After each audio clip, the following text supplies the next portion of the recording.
So we're at the Australian Nationals this weekend in Sydney, and it's the final event of our season.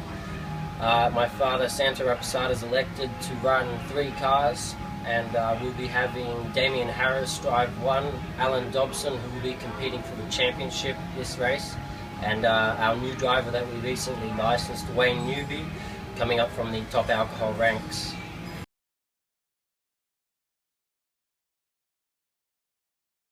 Okay, 3 cars definitely isn't something easy, let alone 2. It's been stressful on us and the guys in the shop to get all our parts ready. That's piston racks, clutch packs, spare engines, and everything else that's needed. You got to have a whole other set for the 3rd car. So that's been the biggest thing, is preparation, and we want to make sure that everything's ready on each car to be able to go to the final round and compete against everyone else as good as you can.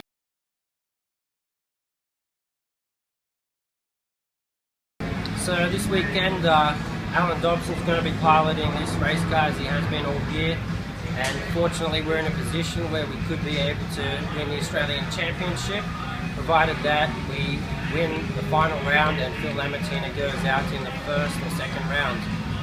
So leading into this, there's a lot of nerves, and we need to make sure that everything on our race car is going to be perfect. We need to make sure that we make our runs successfully, make the right tune-up decisions, and everything mechanically is as good as it can be.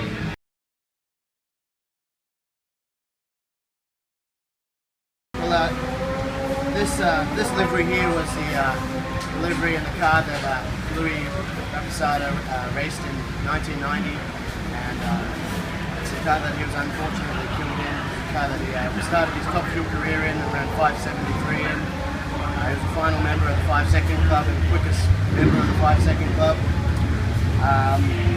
We've been wanting to do it for a while, and in Adelaide my boys on my team were really into me about it. You know, it's an Australian Nationals and last race of the season, and we really wanted to kind of make a statement and do something for the old man, just for the, you know, everything he puts into racing, and letting us run 2 cars, and you know, he loves it, and we wanted to give something back to him. So when we got back from Adelaide, I set about the spare body for this car, for Damien's car, and we threw it on the truck one morning early and took it down to Revesby and had Kenny Signs start on it without Dad knowing, and I don't know how we managed to get away with having the body that was on the wall missing for 2 weeks, but we did.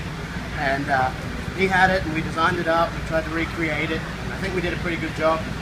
And yesterday, while we were out here, me and Andy, we snuck off for probably an hour or 2 hours, and no one sort of knew where we were. And then we went and picked it up, and we were coming up, and Dad was cooking the barbecue, so we had to hide it. So we organised with Premier Pete if we could throw it in his marquee for a while.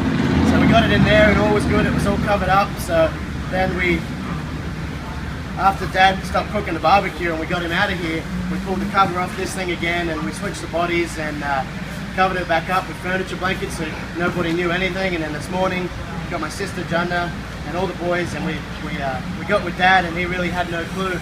And we presented it to him, and he had more than a tear in his eye, and I think he was really happy, and I think it really touched home for him.